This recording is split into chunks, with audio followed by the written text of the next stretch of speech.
الحمد للہ رب العالمین، الصلاۃ والسلام علی سید الانبیاء والمرسلین، اما بعد فاعوذ باللہ من الشیطان الرجیم، بسم اللہ الرحمن الرحیم۔ فقال اللہ تعالی فی القرآن المجید: لن تنالوا البر حتی تنفقوا مما تحبون۔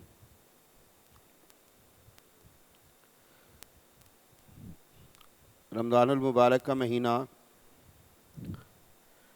بہت سارے حوالہ جات سے انتہائی خاص ہے۔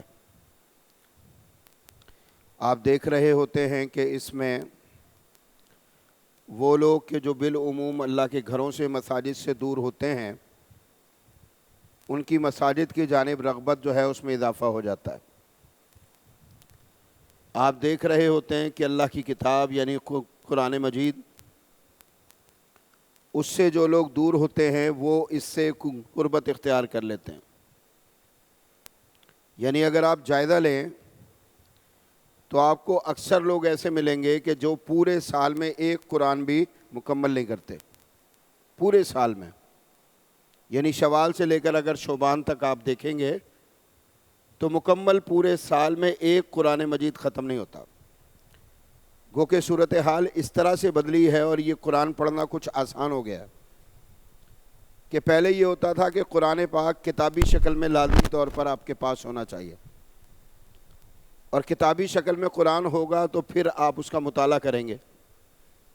لیکن میں یہ سمجھتا ہوں کہ ابھی جس بندے کے جیب میں موبائل ہے اس کے پاس ہر چیز موجود ہے، یعنی ہر چیز ہی موجود ہے۔ آپ کہہ لیں قرآن موجود ہے، قرآن کی تفاسیر موجود ہیں، حدیث کی کتابیں موجود ہیں، یعنی جو بھی اللہ کے دین کے حوالے سے آپ چاہتے ہیں وہ سارا کا سارا آپ کی انگلی کی، یہ جو نا انگلی کی ٹپ اس پر موجود ہے، یہ جو آپ کا انگوٹھا ہے اس کے اوپر موجود ہے۔ ایسے ہی ہے نا، میں آپ کو اپنی بات بتاتا ہوں کہ میرے پاس اچھی خاصی جو ہے نا وہ ہیں بکس، جو میں نے بڑی آپ یہ کہہ لیں کہ مشقت کے ساتھ جمع کی، بڑا اس کے اوپر اماؤنٹ خرچ کیا۔ جب بھی میں نے لاہور جانا ہے یا کسی جگہ جانا ہے کتابیں لے کر آنی ہیں، لیکن اب طویل وقت گزر جاتا ہے، میں ان کتابوں کو کتابی صورت میں دیکھ نہیں پاتا۔ اس کی بنیادی وجہ کیا ہے بھلا؟ کہ اب انتہائی آسان ہو چکا ہے کہ میں اپنے موبائل میں وہی ساری چیزیں بڑی آسانی کے ساتھ دیکھ لیتا ہوں، بڑی آسانی کے ساتھ دیکھ لیتا ہوں۔ یعنی کیا مطلب ہے اس بات کا کہ گو کہ آسانی جو ہے وہ بہت زیادہ اس میں اضافہ ہو گیا، آسانی میں بے تحاشا اضافہ ہو گیا۔ آپ سفر میں ہیں، آپ حضر میں ہیں، آپ گھر میں ہیں، آپ اپنے آفس میں ہیں، دفتر میں ہیں، یعنی کسی بھی جگہ آپ کو اگر کوئی فرصت کا لمحہ میسر ہے تو آپ بڑی آسانی کے ساتھ قرآن پاک کھول سکتے ہیں، اس کا مطالعہ کر سکتے ہیں، اس کی تلاوت کر سکتے ہیں۔ لیکن اس کے باوجود اگر آپ دیکھیں گے تو پورے سال میں کم لوگ ملیں گے آپ کو جو یہ کہیں گے کہ ہم نے قرآن پاک مکمل کیا۔ اسی طرح ایک اور بھی چیز ہے، ایک شعبہ اور بھی ہے، وہ کون سا ہے بھلا؟ آپ جب قرآن پاک اس کی تلاوت شروع کرتے ہیں تو شروع ہو رہی ہوتی ہے الف لام میم ذالک الکتاب لا ریب فیہ ھدی للمتقین۔ اللہ کیا فرماتا ہے کہ یہ کتاب ہے جس میں کوئی شک و شبہ نہیں، اور متقین کے لیے اس میں ہدایت ہے۔ متقین کون ہے بھلا؟ الذین یؤمنون بالغیب وَيُقِيمُونَ الصَّلَاةَ وَمِمَّا رَزَقْنَاهُمْ يُنْفِقُونَ۔ متقی کون ہے؟ ابھی آپ پورے اس رمضان میں ماشاءاللہ اعتکاف میں آ کر بیٹھے ہیں تو ایک آیت نا آپ بار بار سنیں گے، آپ نے رمضان میں سنی ہوگی، رمضان سے آپ نے جب رمضان شروع نہیں ہوا تھا اس وقت بھی سنی ہوگی، اور وہ آیت کون تھی؟ یا ایھا الذین آمنوا کتب علیکم الصیام کما کتب علی الذین من قبلکم لعلکم تتقون، کہ ایمان والو تم پر روزے فرض کیے ہیں، تم پر روزے فرض کیے ہیں، تم سے پچھلوں پر بھی فرض کیے تھے، اور کس لیے کیے؟ تاکہ تم متقی بن جاؤ، تاکہ تم اللہ سے ڈرنے والے بن جاؤ۔ ٹھیک ہے، اب بن گئے، اب کیا ہوا ہے؟ بن گئے۔ یعنی اللہ نے کہا نا کہ قرآن ہدایت ہے متقین کے لیے۔ اب متقین کی صفات کیا بیان کی ہیں؟ الذین یؤمنون بالغیب، غیب پر ایمان لاتے ہیں۔ بہت ساری چیزیں ہم نے نہیں دیکھی، اللہ کو دیکھا ہے؟ نہیں۔ اللہ کے رسول کو دیکھا ہے؟ نہیں۔ جنت کو دیکھا ہے؟ نہیں۔ جہنم کو دیکھا ہے؟ نہیں۔ ان ساری چیزوں کو ہم نے نہیں دیکھا، لیکن چونکہ رب عالی شان نے ہمیں بتایا ہے اس لیے ہم ہر چیز پر ایمان لاتے ہیں۔ محمد علیہ الصلوۃ والسلام کی زبان اطہر سے ان ساری چیزوں کے متعلق ہم نے سنا ہے، اسی لیے ہم ایمان لاتے ہیں۔ اور پھر کیا فرمایا؟ وَيُقِيمُونَ الصَّلَاةَ، اس کے بعد کیا کرتا ہے بندہ؟ کیا کرتا ہے بھلا؟ نماز پڑھتا ہے، نماز پڑھتا ہے، نماز۔ اور پھر فرمایا وَمِمَّا رَزَقْنَاهُمْ يُنْفِقُونَ، اور جو مال ہم نے دیا ہے اس میں سے خرچ کرتے ہیں۔ ہم نے، یہ بڑا اہم ترین بات، اہم نکتہ ہے، میری بات اچھی طرح سے آپ نے یاد رکھنی۔ ایک تو یہ بات یاد رکھ لیجئے گا، یہ جو انفاق ہے یعنی خرچ کرنا، انفاق خرچ کرنا فی سبیل اللہ، اللہ کے راستے میں، یہ صرف امیروں کا کام نہیں ہے، یہ صرف امیروں کا کام نہیں ہے، یہ مستقل دین ہے۔ اس کو اچھی طرح سے سمجھنا پڑے گا، یہ مستقل دین ہے اور یہ اللہ کا حکم ہے، اور یہ حکم ہر خاص و عام کے لیے، ہر خاص و عام کے لیے۔ اللہ اکبر۔ ہمارے یہاں پر یہ کہا جاتا ہے جی کہ مسجد جو ہے نا اس کی تعمیر جاری ہے، مخیر حضرات اس میں تعاون فرمائیں۔ اور مخیر ہمارے یہاں پر کس کو سمجھا جاتا ہے؟ جس کے پاس مال زیادہ ہے، جس کے پاس مال زیادہ ہے، جس کے پاس دولت زیادہ ہے، جس کے پاس اسباب زیادہ ہیں، جس کا بینک بیلنس جو ہے وہ بہت زیادہ ہے، جس کے اکاؤنٹس بھرے ہوئے ہیں، جس کے پاس مال و دولت کی بہتات ہے، اس کو کہا جا رہا ہوتا ہے کہ یہ مخیر ہے۔ میں کہتا ہوں یہ مخیر کی ڈیفینیشن صحیح نہیں ہے، مخیر کی یہ ڈیفینیشن صحیح نہیں ہے۔ مخیر کی اصل ڈیفینیشن یہ ہے کہ جو بھی بندہ خیر پر کھڑا ہوتا ہے، جو بھی بندہ خیر پر کھڑا ہو جاتا ہے اور خیر پر کھڑا ہو کر اس خیر پر لوگوں کو دعوت دے رہا ہوتا ہے اور خیر پر لانے کی کوشش کر رہا ہوتا ہے اور اپنے عمل سے خیر پھیلانے کا سبب بن رہا ہوتا ہے، اس کا نام مخیر ہے۔ اب میں مثال دوں آپ کو، مال خرچ کر کے، صرف مال خرچ کر کے خیر نہیں سمیٹی جا سکتی۔ اللہ کے نبی نے صدقے کی بہت ساری اقسام بتائی ہیں۔ ہمارے یہاں پر صدقہ کس چیز کو سمجھا جاتا ہے؟ خرچ کرنے کو، مال خرچ کرنے کو۔ ہاں جی، اللہ کے نبی فرماتے ہیں کہ مسلمان سے مسکرا کر ملے تو کیا ہے؟ اور بہت بڑا صدقہ ہے، چھوٹا نہیں ہے۔ میری بات یاد رکھیے گا، چھوٹا نہیں ہے۔ جب میں سوچتا ہوں نا کہ یار اس کے صدقہ ہونے کی وجہ کیا ہے، تو مجھے یہ بات سمجھ میں آتی ہے کہ جب مسلمان سے مسکرا کر ملتا ہے تو اس کا مطلب یہ ہوتا ہے کہ مسلمان سے باہمی تعلقات میں بہتری آتی ہے۔ بات سمجھ رہے میری آپ؟ مسلمان سے باہمی تعلق میں بہتری آتی ہے، اور اس سے زیادہ خیر والی کیا بات ہو سکتی ہے کہ مسلمانوں کے آپس کے تعلقات بہتر ہوں۔ یعنی جس مسکراہٹ سے یہ تعلق بہتر ہو رہا ہے، اجتماعیت کی طرف مسلمان جا رہے ہیں، مجموعی طور پر اللہ کے دین کو اس سے فائدہ پہنچتا، اللہ کے نبی فرماتے ہیں یہ صدقہ ہے۔ اللہ کے نبی فرماتے ہیں کہ بندہ راستے پر چل کر جا رہا ہے، راستے میں کوئی جو ہے چیز دیکھتا ہے ایسی جو لوگوں کو تکلیف میں مبتلا کر دے، اس کو دور کر دیتا ہے، ہٹا دیتا ہے، راستے سے ریموو کر دیتا ہے، اللہ کے نبی فرماتے ہیں صدقہ۔ اللہ کے نبی فرماتے ہیں یہ صدقہ ہے۔ اللہ کے نبی فرماتے ہیں کہ کوئی بندہ سواری پر سوار ہو رہا ہے، مشقت کا سامنا کر رہا ہے، آگے بڑھ کر کوئی بندہ اس کو سوار ہونے میں مدد دے دیتا ہے، اللہ کے نبی فرماتے ہیں صدقہ ہے۔ اللہ کے نبی کیا فرماتے ہیں؟ یہ بھی کیا ہے؟ صدقہ ہے۔ کتنا خرچہ ہوا ہوگا ان میں؟ یہ پتھر راستے سے ہٹانے میں کتنا خرچہ ہوا ہوگا؟ آپ بتائیں، کوئی خرچہ ہوا ہوگا؟ مسلمان کی طرف مسکرا کر دیکھنے سے یا مسکرا کر اس سے ملنے سے کسی قسم کا کوئی خرچہ ہوا ہوگا؟ ہاں جی، کسی کو آپ نے بس پہ سوار کرنے میں ہونے میں مدد دے دی، کتنا خرچہ ہوا آپ کا؟ کوئی بھی نہیں۔ اللہ کے نبی فرماتے ہیں بندہ بیوی کے پاس جاتا ہے، اپنی ضرورت پوری کرتا ہے، اللہ کے نبی فرماتے ہیں یہ صدقہ ہے۔ صحابہ رضی اللہ عنہم پہنچتے ہوئے جو ہے نا یہ بات کرتے ہیں اس کے اوپر، فرماتے کہ اللہ کے نبی ہم تو خواہش پوری کرنے جاتے ہیں۔ آپ فرماتے ہیں جب بندہ اسی خواہش کو غلط طریقے سے پورا کرے، یعنی حلال کے بجائے حرام کرے، تو گناہ ملتا ہے یا نہیں؟ گناہ ملتا ہے نہیں؟ تو جب حلال کرے گا تو کیا ہے؟ صدقہ ہے۔ تو یہ بات یاد رکھ لیجئے گا، مخیر ہونے کے لیے مالدار ہونا ضروری نہیں، مخیر ہونے کے لیے مالدار ہونا ضروری نہیں ہے، دل کا غنی ہونا ضروری ہے۔ ہم اپنے بھائیوں کو کہتے ہیں، اب سے کوئی 2 سال پہلے آپ کے شہر میں بارش آئی تھی بہت تیز، میرے خیال میں 2019 میں آئی تھی شاید، اگست کے مہینے میں بہت زیادہ بارش تھی۔ اتفاق کی بات یہ تھی کہ میں اپنے گھر کے گیٹ پر تھا اور اپنے ڈرائیور بھائی کا انتظار کر رہا تھا، تو وہ کافی لیٹ ہو گیا، میں انتظار کر رہا تھا، تو پھر میں نے اس کو کال کی، بارش تو بہت ہو رہی تھی، تو میں نے اسے کال کی، کیوں نہیں پہنچے ابھی تک آپ، جلدی آئیں. تو اس نے جامعہ سے آنا ہوتا تھا، ڈیفینس ویو میں گھر تھا میرا، تو وہ مجھے کہنے لگا شارع فیصل پر ہم، اور شارع فیصل پانی سے بھری ہوئی ہے، گاڑی کے گزرنے کی گنجائش نہیں ہے. تو میرا یہ مشورہ ہے کہ ہم رک جاتے ہیں، واپس چلے جاتے ہیں، جب یہ پانی اتر جائے گا، بارش رک جائے گی تو آ جائیں گے. میں نے کہا ایسا نہیں ہوگا، ابھی آؤ فوری، اور میں آپ کا یہیں اسی جگہ پر کھڑے ہو کر انتظار کروں گا. خیر کوئی 25 منٹ بعد وہ لوگ آ گئے. ٹھیک ہے، آ گئے. میں نے انہیں کہا تھا کہ جب گاڑی کسی جگہ رک جائے نا تو مجھے بتا دینا. ٹھیک ہے، خیر ہم گاڑی میں سوار ہوئے، باہر نکلے. اللہ جانتا ہے کہ ہماری نیت کیا تھی. ٹھیک ہے، اللہ جانتا ہے کہ نیت کیا تھی. وہ جو بارش ہے نا بتا رہی تھی کہ اس وقت میں کچھ لوگ مسائل اور مشکلات میں آئیں گے.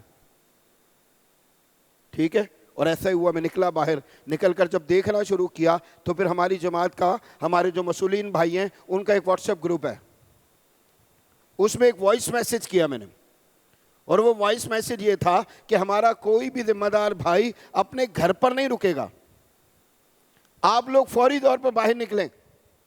جو باہر ہیں وہ باہر رہیں، اور جو اس وقت گھر میں ہیں وہ فوری طور پر باہر نکلیں. ایک مسئول کا فوری طور پر جوابی وائس میسج آیا. وہ کہنے لگا کہ ہم باہر نکل کے کریں گے کیا؟ آپ بتائیے سوال اس کا ٹھیک ہے یا نہیں ہے؟ اتنی طوفانی بارش میں کیا کیا جائے گا؟ یعنی ویلڈ ہے نا یہ سوال. لیکن ہم نے کہا اللہ کے فضل سے کہ جب آپ نکلیں گے نا تو آپ کو سمجھ آئے گا کہ آپ کو کرنا کیا ہے. اور ایسے ہی ہوا. ایسے ہی ہوا کہ جب بعد میں ہمارے بھائیوں نے داستانیں سنانا شروع کی اپنے کاموں کی. ایک بھائی ہمارے یو پی موڑ کے مسئول ہیں، ہاں جی یو پی موڑ پر ہمارے ذمہ دار عدنان بھائی، وہ بتاتے ہیں کہ ان کی موٹر سائیکل کی ورک شاپ ہے.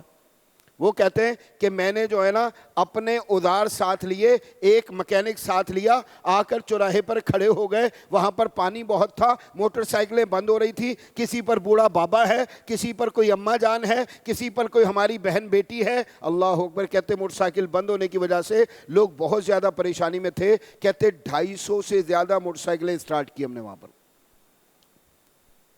اب بتائیے موٹر سائیکلیں اسٹارٹ کر کے بندہ مخیر ہو گیا یا نہیں؟ ہاں جی بندہ مخیر ہو گیا یا نہیں؟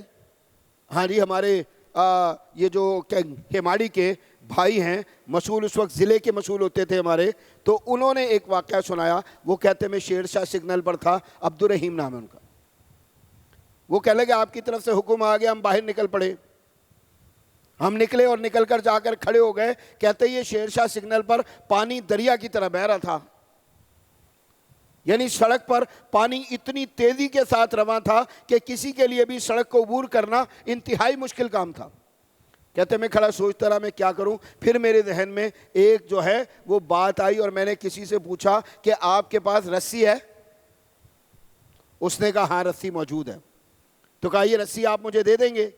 اس نے دے دی. اب ہمارے بھائی نے سڑک کے اس پار جو ہے ایک الیکٹرک پول کے ساتھ، جو بجلی کا کھمبا ہوتا ہے، اس کے ساتھ رسی کو باندھا اور رسی کو تھام کر کسی طرح سڑک عبور کی اور دوسری طرف لے جا کر اس کو باندھ دیا. اللہ کی قسم کہتے اس کے بعد اس رسی کے سہارے سینکڑوں نہیں ہزاروں لوگوں نے روڈ کو جو ہے وہ کراس کر لیا. بتائیں اللہ کی قسم وہ بندہ جو یہ کر رہا تھا وہ مخیر ہے یا نہیں؟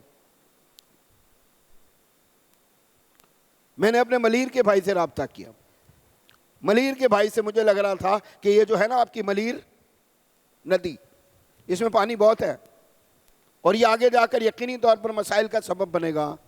تو ہمارے جو ضلع کے مسئول بھائی تھے انیس بھائی، ان کو میں نے رابطہ کیا کہ آپ کی طرف مجھے لگتا ہے کہ مسائل زیادہ ہوں گے. اب بندہ وہ کہتے میں چھت پر اپنی کھڑا ہوں اس وقت اور اطراف میں مجھے کوئی ایسے مسئلے والی بات نہیں دکھائی دے رہی. میں نے انہیں کہا قائد آباد کے پل پر پہنچے، میں بھی آ رہا ہوں. اور ہم جا کر قائد آباد کا جو پل تھا اس پر پہنچے تو نیچے سے کیا بہہ رہا تھا؟ دریا. پھر میں نے ان سے پوچھا یہ پانی کدھر جاتا ہے؟ انہوں نے کہا فلاں آبادی میں جا رہا. ہم نے کہا چلتے ہیں وہاں پر. ہم چلے گئے، ایک جگہ پہنچے تو وہاں ہماری گاڑی نہیں جا سکتی تھی، گاڑی آگے نہیں جا سکتی تھی. انہوں نے کہا گاڑی نہیں جائے گی. ہم نے کہا کس طرح جا سکیں گے؟ کہنے کا موٹر سائیکل. ہم نے کہا موٹر سائیکل پہ چلتے ہیں. چھوٹی چھوٹی گلیاں تھیں، موٹر سائیکل پر چلے گئے. ایک جگہ ہم پہنچے تو بڑی تیزی کے ساتھ سامنے سے جو ہے وہ کیا آ رہا تھا؟ پانی. اور اس کا فلو یعنی بہاؤ بہت تیز تھا اور اس کی سطح جو ہے وہ مسلسل ایسے بڑھتی چلی جا رہی تھی، بلند ہو رہی تھی. موٹر سائیکل کا وہاں پر چلنا انتہائی مشکل تھا. میں نے اپنے بھائی کو کہا اتر کے کھڑے ہو اس پانی میں ذرا اور اس کی شدت کا احساس کرو, اور جب تم اس میں کھڑے ہوگے تو تمہیں اندازہ ہوگا کہ یہ کتنے لوگوں کا کس طرح کا نقصان کرے گا. تو کرنے کا کام تو یہاں پر بہت زیادہ ہے. لوگوں سے ہم نے پوچھا کیا کریں آپ کے لیے, انہوں نے کہا فوری طور پر ہمیں یہاں سے باہر نکالیں, فوری طور پر ہمیں باہر نکالیں یہاں سے. آپ بوٹس لے آئیں جو کشتیاں ہوتی ہیں, تو وہ تو فوری نہیں لائی جا سکتی تھی اور وہ گلیاں بھی ایسی نہیں تھی کہ ان میں بوٹس کو آپریٹ کیا جا سکتا. اب کیا کیا جائے, اب کیا کیا جائے. ہمارے ایک بھائی ہیں, انہوں نے ڈیم میں سوئمنگ کی ٹریننگ کی ہے, بلال نام ہے ان کا. ہاں جی بلال, یہ جو علاقہ نا شاہ لطیف اور کیا نام ہے اس کا, بھینس کالونی, یہاں ہمارے بھائی ہوتے ہیں, بہت اچھے سوئمر ہیں. وہ بھائی آگے چلتا چلا گیا, اس نے آگے جا کر سوئمنگ کی اور کافی آگے جا کر ایک رسہ موٹا اچھا انہوں نے لیا, خریدا اور کافی دور جا کر باندھ دیا. اور اس کے بعد ایسے پول ٹو پول اس کو باندھتے چلے آئے اور یہاں تک کہ کافی دور تک وہ اس کو لے آئے, ایسے علاقے تک لے آئے کہ جہاں پانی کی سطح وہ نہیں تھی. واللہ کتنے لوگوں کو اس رسے کے ذریعے سے باہر نکال لیا گیا. بتائیں کہ جن لوگوں نے یہ کام کیا وہ مخیر تھے یا نہیں. ہم اپنے بھائیوں کو یہ بات عرض کرتے ہیں کہ یہ کام جو ہے نا, کام احساس کا نام ہے. کام کیا ہے؟ احساس کا نام ہے کہ آپ کے دل میں ایک احساس ہونا چاہیے کہ آپ نے اللہ کے بندوں کی مدد کرنی ہے اور کہیں بھی کرنی ہے اور کسی بھی طرح کے حالات میں کرنی ہے. جب کوئی مصیبت زدہ آپ کے سامنے آ جائے, جب کوئی بے کس و مجبور و لاچار آپ کے سامنے آ جائے, تو پھر آپ کا احساس یہ ہونا چاہیے کہ جو میں کر سکتا ہوں وہ اس کے لیے کروں گا. ضروری نہیں ہے کہ آپ مسئلہ حل کر لیں گے. میری بات یاد تک کہ ہر بندے کی استطاعت نہیں ہوتی. ہم ایک چھوٹی سی جماعت ہیں, ایسا نہیں ہو سکتا کہ ہم کہیں کہ ہم پاکستان کے سارے مسائل حل کر دیں گے, یا ہم یہ کہیں کراچی میں جتنی بھوک ہے ہم ساری مٹا دیں گے. ہم نہیں مٹا سکتے, نہیں مٹا سکتے. ایک صاحب نے مجھے کہا کہ آپ جا کر جو ہے وہ تھر پارکر میں کنویں بناتے ہیں, وہاں پر ہینڈ پمپ لگاتے ہیں, وہاں پر جو ہے وہ سولر پمپ لگاتے ہیں, وہاں تو بہت مسائل ہیں. یہ آپ والا جو کام ہے یہ وہاں پر کیا کر سکتا ہے؟ میں نے کہا میں بتاتا ہوں کیا کر سکتا ہے.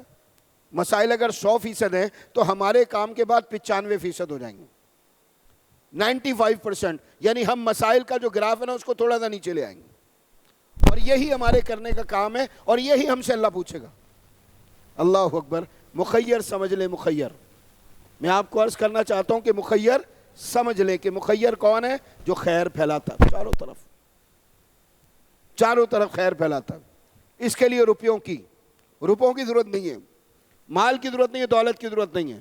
اب ہم اس بات پر آ جاتے ہیں کہ جو انفاق ہے یہ جو مال کی صورت میں, اس کی کیا صورت حال ہے؟ یہ صرف امیروں نے کرنا ہوتا ہے یا ہر مسلمان کی ذمہ داری ہے؟ یہ ہر مسلمان کے اوپر اللہ کی طرف سے یہ حکم ہے.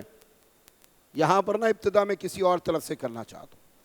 ہم نے پڑھا ابھی آپ کے سامنے, الف لام میم ذالک الکتاب لا ریب فیہ ھدی للمتقین الذین یؤمنون بالغیب ویقیمون الصلاۃ ومما رزقناہم ینفقون. مال کس نے دیا ہے؟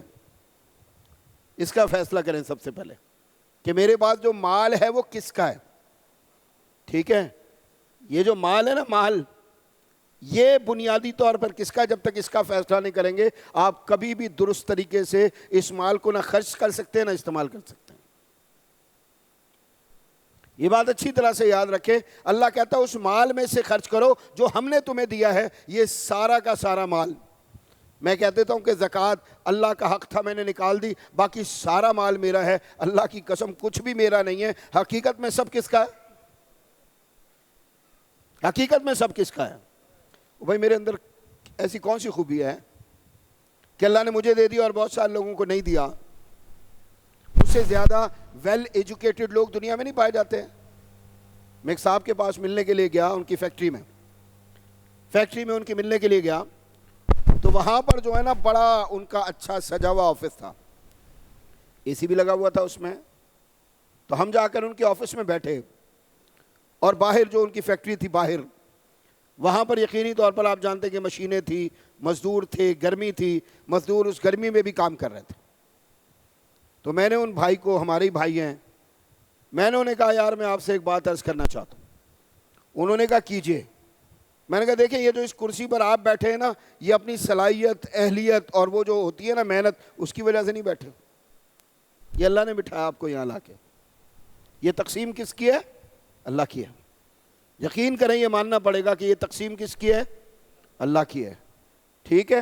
میں نے کہا لوگ کہتے ہیں بھئی تعلیم بڑی حاصل کریں، مستقبل روشن ہو جائے گا۔ ایک اور بھائی تھے ہماری، ان کے آئل کی فیکٹری ہے، میں نے ان سے پوچھا کہ بھائی جان آپ کی جو فیکٹری ہے اس میں سب سے زیادہ جو تعلیم یافتہ فرد ہے اس کی تعلیم تو بتائیں کتنی ہے؟ انہوں نے کہا ہمارا اکاؤنٹنٹ ہے، سی اے کیا ہوا ہے اس نے۔ آپ بتائیں کوئی سی اے کوئی ڈگری ہے یا نہیں ہے؟ ہاں جی، یہ چارٹرڈ اکاؤنٹنٹ جو ہوتا ہے، آج ہمارا بچہ نوجوان خواب دیکھتا ہے اس کے؟ سی اے کے خواب دیکھتا ہے نہیں دیکھتا؟ کوئی ڈگری ہے یا نہیں ہے؟ میں نے ان سے پوچھا چلے یہ تو آپ کا ملازم ہو گیا، آپ کتنے تعلیم یافتہ ہیں؟ انہوں نے کہا میں سمپل بی اے ہوں۔ میں کیا ہوں؟ سمپل بی اے ہوں۔ میں نے کہا اس سی اے کو کیا سیلری دیتے ہیں؟ تو انہوں نے کہا 80,000 روپے۔ اور میں نے کہا آپ اس ٹھنڈے میٹھے دفتر میں بیٹھ کر کیا لے جاتے ہیں؟ انہوں نے کہا اس کی تو کوئی حد ہی نہیں ہے، 80 لاکھ، کروڑ، 2 کروڑ، 3 کروڑ ماہانہ ہم لے کے جاتے ہیں۔ تو میں نے کہا آپ کو بھی یہ بتانا چاہ رہا ہوں یہ تقسیم اللہ کی ہے۔ یہ تقسیم کس کی ہے؟ اللہ کی ہے۔ یہاں کراچی میں یہ جو بات میں نے بتائی حیدرآباد کی تھی، اب یہ کراچی شیر شاہ میں ایک بھائی کے پاس فیکٹری میں گئے جن کی میں نے بات بتائی کہ ان کا جو ہے بڑا اچھا میٹھا ٹھنڈا آفس تھا، دفتر تھا، اے سی کی ایسے ہوائیں آ رہی تھی، اس کے نیچے وہ بیٹھے ہوئے تھے، اور میں نے انہیں کہا یہاں لا کر آپ کو بٹھانے والا رب ہے۔ اور وہ جو مشین پر آپ کا مزدور کھڑا ہوا ہے، میں نے ان سے کہا کہ آپ کتنے بجے آتے ہیں فیکٹری میں، کتنے بجے آتے ہیں؟ انہوں نے ٹائم بتایا کوئی 12-1 بجے۔ واپس کتنے بجے چلے جاتے ہیں؟ کہتے 5 بجے واپس ہو جاتے ہیں۔ یہ 12-1 بجے اگر آپ کبھی نہ آئیں تو فیکٹری میں آپ کی حیثیت پر کوئی فرق پڑتا ہے؟ انہیں کہا نہیں پڑتا۔ اچھا میں نے کہا کبھی اگر آپ جلدی چلے جائیں اس سے آپ کو کوئی فرق پڑتا ہے؟ کہتے کوئی نہیں پڑتا۔ تو میں نے کہا اگر کسی دن آپ فیکٹری نہ آئے، 1 دن نہ آئے، 2 دن نہ آئے، 5 دن نہ آئے، 10 دن نہ آئے، آپ کی اس فیکٹری میں حیثیت پر کوئی فرق پڑے گا؟ کہتے کوئی نہیں پڑتا۔ اچھا میں نے کہا وہ جو بندہ مشین پر کھڑا ہو کر مشقت کر رہا ہے، مشین پر کھڑا ہو کر مشقت کر رہا ہے، اس کے اوقات کار کیا ہے؟ انہوں نے کہا 8 سے 5۔ 8 سے 5، 8:30 آنے کی اجازت دیں گے؟ کہتے نہیں۔ 5 سے پہلے جانے کی اجازت دیں گے؟ کہتے نہیں۔ میں نے کہا اگلا سوال یہ ہے محنت آپ زیادہ کرتے ہیں یا وہ؟ محنت اس فیکٹری کو چلانے میں آپ کی زیادہ ہے یا اس کی؟ وہ کہنے لگا اس کی زیادہ ہے۔ تو پھر میں نے کہا مال اللہ آپ کو زیادہ دیتا ہے، یہ تقسیم اللہ کی ہے۔ یہ تقسیم کس کی ہے؟ اللہ کی ہے۔ کبھی آپ نہ کوئی 10 20 30 منزلہ عمارت دیکھیں، ٹھیک ہے، اور اس کے اوپر وہ جو لگی ہوتی ہے نا، اور جس کے اوپر لوگ جا کر اوپر 30ویں منزل پر کھڑے ہو کر جو ہے کیا کر رہے ہوتے ہیں عمارت کو؟ پلاسٹر۔ کیا لے کر جاتے ہیں شام کو؟ 1500 2000۔ اور جس نے وہ 30 جو ہے نا منزلہ عمارت بنائی ہوتی ہے، وہ کبھی یہ جو لگی ہوتی ہے پتہ نہیں کیا بولتے ہیں اس کو، پرانچ، اس پرانچ پر 3ری منزل پر اس پھٹے پر تختے پر جا کر کبھی اس نے جائزہ لیا ہوتا نیچے؟ کبھی بھی نہیں، کبھی بھی نہیں۔ وہ تو یوں دیکھتا ہوگا بس، آ کے چکر لگایا پھر اپنی کسی اور سائٹ پر نکل لیے۔ یہ جو عمارتیں کھڑی ہوتی ہیں اس میں محنت کسی اور کی ہوتی ہے۔ یہ جو سڑکیں کھود رہے ہوتے ہیں نا، سڑکیں یہ جو کھود رہے ہوتے ہیں کیا لے جاتے ہیں شام کو؟ 1500 1700۔ اور جو ٹھیکیدار ہوتا ہے وہ؟ یاد رکھیں سب سے پہلے یہ مانیں کہ یہ جو ترتیب ہے یہ کس کی ہے؟ اللہ جس کو چاہتا ہے دیتا ہے۔ یہ زوم نکلنا چاہیے۔ ایک بھائی کے گھر پہ گیا میں ملنے کے لیے، ابھی کوئی 2 مہینے کی بات ہوگی۔ میرے بڑے اچھے دوست ہیں بھائی، اللہ نے مال بڑا دیا ان کو۔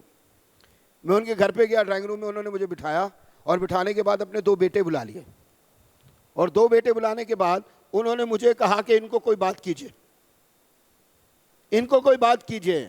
اللہ اکبر۔ میں نے کہا بات تو میں کروں گا، ایک بات صرف، اور وہ بات کیا ہے؟ میں آپ کو یہ عرض کرتا ہوں کہ ان کو یہ یقین دلوا دیں اس بات کا، یہ جو آپ کا بنگلہ ہے، آپ کی جو فیکٹری ہے، آپ کا وہ جو کنسٹرکشن کا بزنس ہے، یہ سب کچھ اللہ کے فضل کی وجہ سے ہے، اس میں آپ کی صلاحیتوں کا عمل دخل نہیں ہے۔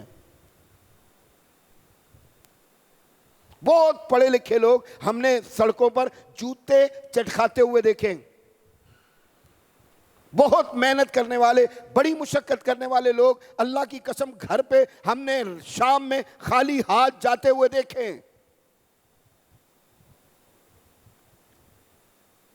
میں نے کہا یہ یقین دلوائیں ان کو کہ یہ اللہ کا دیا ہوا ہے۔ جب بندہ سوچ رہا ہوتا ہے، سمجھ رہا ہوتا ہے کہ میرے باپ کا ہے، تو بتائے فخر، تکبر اور غرور بندے کے وجود میں داخل ہوتا ہے یا نہیں؟ اور جب مال پر بندے کے تکبر آ جائے، غرور آ جائے، فخر آ جائے، بندہ بتائیں برباد ہوتا ہے یا نہیں؟ میں نے کہا اپنے بیٹوں کو یقین کروا دیں اس بات کا صرف کہ یہ اللہ نے دیا ہوا ہے اور اللہ ہی کا مال ہے، تو شروع کہاں سے کریں گے؟ میری بات یاد رکھیں، شروع کہاں سے کریں گے کہ یہ سب کس کا ہے؟ اللہ کا ہے۔ یاد رکھیں اللہ کا ہے۔ اور جب بندہ یہ سمجھ لیتا ہے نا تو پھر بہت ساری چیزوں میں اس کو مسئلہ نہیں ہوتا۔ یہ جو صحابہ رضی اللہ عنہم کے واقعات ہم سنتے ہیں، ہاں جی، اللہ کے نبی علیہ السلام کے خرچ کے واقعات ہم سنتے ہیں۔ میں عموماً جو لوگوں میں دیکھتا ہوں وہ کیا ہے، یہ رمضان خرچ کا مہینہ ہے نا، ہر بندہ کچھ نہ کچھ کر رہا ہوتا ہے، زکوٰۃ دے رہا ہے، صدقہ دے رہا ہے، کچھ اور کر رہا ہے۔ واللہ میں ان لوگوں کو دیکھتا ہوں جو زکوٰۃ دیتے ہیں، جو زکوٰۃ دیتے ہیں ان کو میں دیکھتا ہوں، بھئی زکوٰۃ دینا فرض ہے آپ کا، آپ نے لازمی طور پر دینی ہے، آپ کو خود بہت محنت کر کے اور بہت زیادہ بوجھ لے کر اس کام کو کر لینا چاہیے، فوری، اس کام کو فوری کر لینا چاہیے آپ کو۔ لیکن ہم کیا کر رہے ہوتے ہیں؟ ہم کیا کر رہے ہوتے ہیں؟ اللہ کی قسم میں بہت معذرت کر رہا ہوں آپ سے، لیکن جو معاشرے میں دیکھتا ہوں وہی آپ کو بیان کروں گا کہ ہم لوگوں کو زکوٰۃ دے رہے ہوتے ہیں، اور زکوٰۃ دینے کے ساتھ میری بات یاد رکھ لیجئے گا، جو بندہ آپ کی نیکی کا سبب بنتا ہے وہ آپ کا کون ہے؟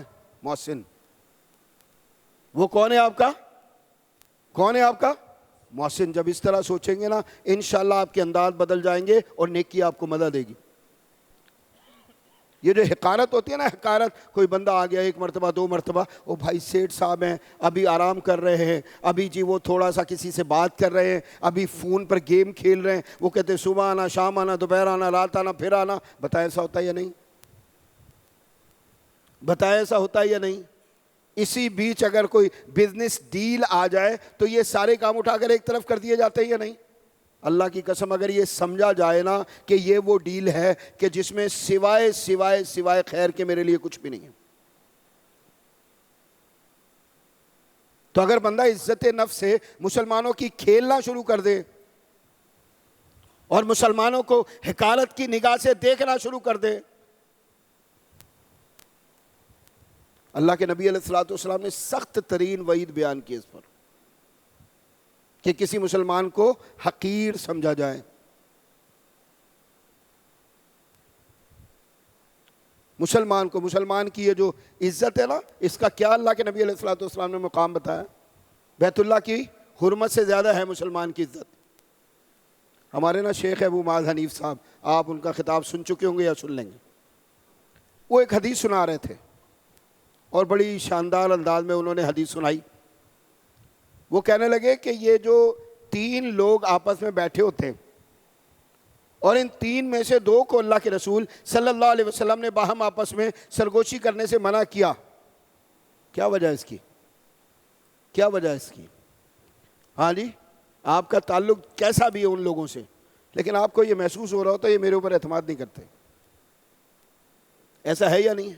اور دل میں تھوڑی سی بندہ جو ہے نا تنگی ہوتی ہے نا، وہ فیل کر رہا ہوتا ہے، بہت تھوڑی سی، ٹھیک ہے؟ اللہ کی قسم اللہ کو مسلمان کے لیے یہ بھی منظور نہیں ہے کہ آپ کی مجلس میں بیٹھا ہوا مسلمان ہے، آپ تین میں سے دو، چلے چار ہیں نا تو وہ کسی اور سے بات کر لے گا، لیکن اگر آپ تین ہیں اور دو علیحدہ ہو گئے تو وہ اکیلا ہے، اس کے دل میں جو وسوسے آ رہے ہیں، وہ جو خیالات جو اس وقت جنم لے رہے ہیں اور وہ اپنے آپ کو تھوڑا سا حقیر سمجھ رہا ہے، اللہ کو یہ بھی قبول نہیں ہے۔ اور یہ جو ہم لوگوں کو ابھی آنا، دوپہر آنا، شام میں آنا، صبح آنا، اللہ تو اس طرح سے نہیں دے رہا ہمیں، اللہ تو ایسے نہیں دے رہا ہمیں، گھر بیٹھ کے دیتا ہے۔ بعض لوگ صرف فون پہ کاروبار کر رہے ہوتے ہیں، وہ اپنی اہلیت سمجھتے ہیں اس کو، اللہ کی قسم کھا کے کہتا ہوں کوئی اہلیت نہیں ہے۔ یہ میں آپ کو عرض کر رہا ہوں کہ یہ ترتیب ہے جو رب نے آپ کے لیے بنا دی ہے، اس کے علاوہ کچھ بھی نہیں ہے۔ اور ہم سمجھ رہے ہوتے ہیں کہ ہم کوئی بہت بڑا احسان کر رہے ہیں. نہیں، آپ احسان کر رہے ہیں، آپ اپنی ذمہ داری اور اپنا فرض ادا کر رہے ہیں. یہ بات اچھی طرح سے سمجھ لیں. آپ صرف ایک کام کر رہے ہیں اور وہ کیا ہے؟ اپنی ذمہ داری ادا کر رہے ہیں، اپنا فرض ادا کر رہے ہیں. آپ کے سر پر اس وقت جو بہت بڑا بوجھ سوار ہے، اس بوجھ کو اپنے سر سے اتار رہے ہیں. اور اگر کسی کو 5,000 روپے دے دیں تو 500 قسم کے سوال کرتے ہیں ہم. 500 قسم کے. اور تھوڑی سی کوئی اونچ نیچ دکھائی دے تو ہم کہتے ہیں یار یہ بڑا لالچی ہے، لالچ میں آیا ہوا ہے، اور کہتے بھاگ جاؤ. اللہ اکبر. اللہ کے نبی کے پاس ایک بندہ آیا اور آ کر کہنے لگا کہ محمد رسول اللہ صلی اللہ علیہ وسلم، اسلام قبول کروں گا لیکن ایک شرط ہے. اور وہ شرط کیا ہے کہ یہ اس وادی میں جتنی بکریاں ہیں نا یہ ساری مجھے دے دو. اب پتہ نہیں کتنی تھی وہ. آج کے کوئی سیٹ صاحب ہوتے تو کیا کہتے ہیں؟ ایمانداری سے بتائیں کیا کہتے ہیں؟ دفع ہو جاؤ یہاں سے. تم اسلام کو لالچ کے ساتھ منسلک کر رہے ہو، اپنے دین کو، ایمان کو مال کے ساتھ منسلک کرو، بھاگ جاؤ ادھر سے. اللہ کے نبی صلی اللہ علیہ وسلم کیا ارشاد فرماتے ہیں؟ جاؤ دے دی. اور وہ اسلام قبول کرتا ہے. اسلام قبول کرنے کے بعد اپنے خاندان، اپنے قبیلے میں جاتا ہے اور وہاں جا کر لوگوں کو کہتا ہے کہ میں ایک ایسی شخصیت سے مل کر آیا ہوں جس سے بڑا سخی دنیا میں کوئی دوسرا نہیں ہے. اور واقعی کوئی نہیں تھا. کہتا ہے اس کا دین قبول کرو، اس کا دین، اس سے بڑا سخی دنیا میں کوئی نہیں ہے. عبداللہ بن عباس کہتے ہیں رضی اللہ تعالیٰ عنہ کہ اللہ کے نبی صلی اللہ علیہ وسلم کے پاس لوگ آتے تھے، ہمیں بالکل محسوس ہوتا تھا، صاف دکھائی دیتا تھا یہ لوگ لالچ میں آئے. یعنی اسلام کیوں قبول کر رہے ہیں؟ کہ فتوحات اسلامیہ کا آغاز ہو چکا ہے، اموال غنیمت کی آمد ہو رہی ہے. یہ اس لیے آئے ہیں کہ ہمیں بھی مال میں سے کوئی حصہ ملے گا، اس لیے ایمان اسلام اس کے ساتھ جڑ رہے ہیں. اور پھر وہ کہتے آتے لالچ میں تھے، لیکن پھر اس کے بعد مومنین اور یہ جو صالحین اور یہ صحابہ رضی اللہ عنہم ان کی جماعت کا حصہ بنتے تھے، ان کے ساتھ اٹھتے تھے، بیٹھتے تھے، کھاتے تھے، پیتے تھے، ان کی سیرت کو دیکھتے تھے، اللہ کے نبی کا واعظ در سنتے تھے، اللہ کے نبی کی روشن سیرت دیکھتے تھے. تو کہتے کہ ہم دیکھتے تھے کہ بہت جلد ایمان ان کے دلوں میں راسخ ہو جاتا تھا اور وہ پکے ٹھکے مومن بن جاتے تھے. اور ہم کیا کر رہے ہوتے ہیں؟ ایمانداری سے بتائیں ہم کیا کر رہے ہو؟ ہم تو بیٹ جو ہے نا بندے کے اوپر بٹھا رہے ہوتے ہیں. کیا بلا پیرے دے بھی دیے نا، اس کا پیچھا کروائیں گے. ڈر جائیں اللہ سے، ڈر جائیں اللہ سے، یقین کریں اس معاملے میں. میں کہتا ہوں بندہ مومن مسلمان، اس کی عزت نفس کی حفاظت ہر صورت میں ضروری ہے. یہ جو کہا گیا نا کہ دائیں ہاتھ سے صدقہ دو اور بائیں کو پتہ نہ چلے، اس کا مطلب کوئی آپ کا والا معاملہ نہیں ہے. ٹھیک ہے آپ بھی ریاکاری سے بچیں گے اور اس طرح کا کوئی کام ہوگا، لیکن اصل مسئلہ لینے والے کا ہے. اصل مسئلہ کس کا ہے؟ لینے والے کا ہے. اس کی عزت نفس بچانی ہے، اس کی خودداری بچانی ہے، اس کو بے عزتی سے بچانا ہے. یہی وجہ ہے کہ چھپا کر اس کو دیا جانا چاہیے. ہاں اللہ کے دین کا کوئی اجتماعی معاملہ ہو، اللہ کے نبی مسجد میں بیٹھے، مسجد میں بیٹھ کر آپ نے مال کی اپیل کی، جہاد فی سبیل اللہ کے لیے، مسجد کے لیے، کسی کنویں کے لیے، کسی اور مسئلے کے لیے. جب مسلمانوں کا اجتماعی مسئلہ ہے تو اس میں کوئی عزت بے عزتی کا مسئلہ کوئی نہیں ہوتا. ہاں جی، اسی لیے ہمیشہ اللہ کے نبی نے اجتماعی طور پر بات کی ہے. لیکن جہاں کسی انفرادی مسلمان مومن کا مسئلہ ہے تو بہتر کیا ہے؟ دائیں ہاتھ سے دو تو بائیں کو پتہ نہ چلے. یہ بات اچھی طرح سے سمجھ لیں کہ ہم اپنی ذمہ داری ادا کر رہے ہیں. اور پھر زکوٰۃ کے معاملے میں ایک رویہ ہے جو مستقل دکھائی دیتا ہے. ہم سنتیں پوچھتے ہیں نا اللہ کے نبی علیہ الصلوۃ والسلام کی، ہم سیرت پوچھتے ہیں اللہ کے نبی علیہ الصلوۃ والسلام کی، ہم نماز میں، روزے میں، حج میں، عمرے میں، ساری چیزوں میں اللہ کے نبی علیہ الصلوۃ والسلام کا طریقہ کار معلوم کرنے کی کوشش کر رہے ہوتے ہیں. وہ خرچ کرنے کے معاملے میں اللہ کے نبی کا طریقہ کار کیا تھا؟ یہ زکاتیں اکٹھی کرنے میں اللہ کے نبی علیہ الصلوۃ والسلام کا طریقہ کیا تھا؟ اللہ کے نبی کی طرف سے کوئی عامل جاتا تھا. یقین کریں آج جو بہت بڑا مسئلہ ہے نا میرے اور صحابہ رضی اللہ عنہم کے بیچ، جس سے فرق بہت بڑا جو ہے وہ یہ سمجھ لے بیچ میں آ جاتا ہے، وہ کون سا مسئلہ ہے؟ صحابہ رضی اللہ عنہم اللہ کے دین کی ضرورت پر خرچ کرتے تھے، میں اپنی خواہش پہ کرتا ہوں. یعنی جو چیز مجھے اچھی لگے گی وہ میں کروں گا، اور جو چیز مجھے اچھی نہیں لگے گی وہ نہیں کروں گا۔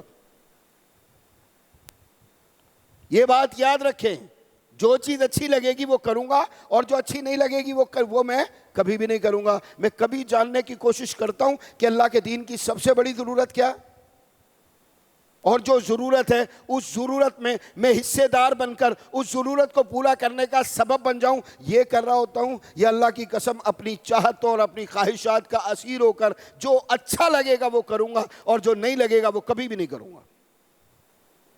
میں لوگوں سے زیڈ اکاؤنٹ سنتا ہوں، زیڈ اکاؤنٹ۔ یہ زیڈ اکاؤنٹ کیا ہے بھلا؟ زکوٰۃ کا اکاؤنٹ پورا سال چلتا ہے۔ اس کو 100 دے دو، اس کو 200 دے دو، اس کو 1000 دے دو، اس کو 5000 دے دو، اور بڑی ارکریزی کے ساتھ اس کو لکھا جاتا ہے۔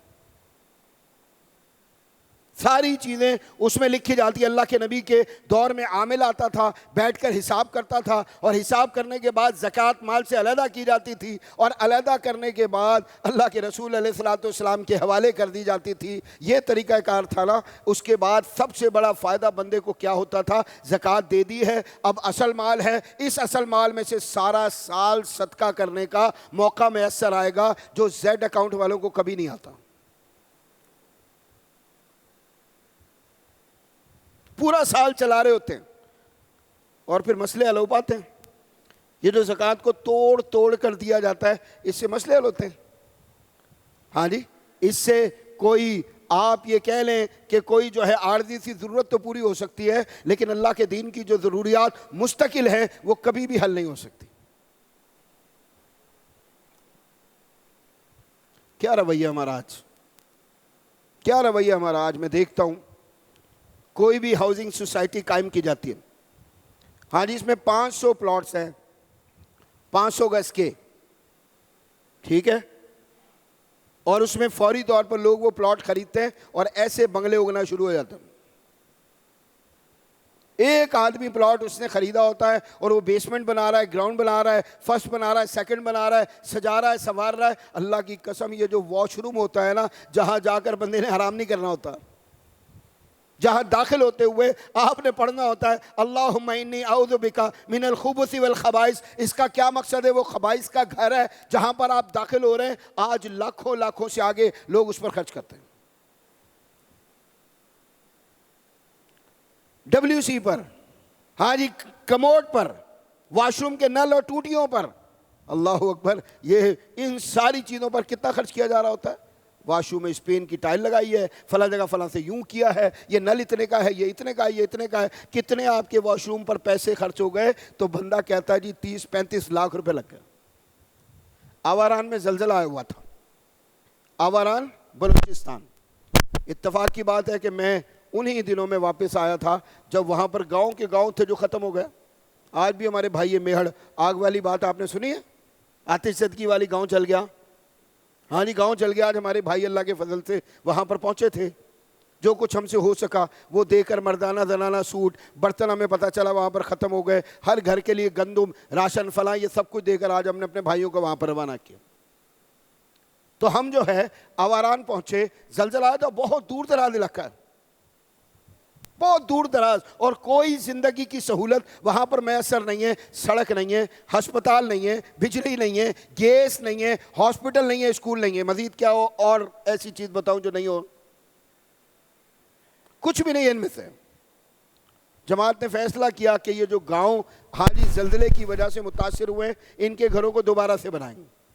اسٹیمیٹ کتنا تھا؟ انہوں نے کہا کہ ہم اس کی دیواریں بنا لیں گے، آپ چھتیں ڈال دیں، 35,000۔ ایک ڈنر کا خرچہ ہے میرے، یہ ہے یا نہیں؟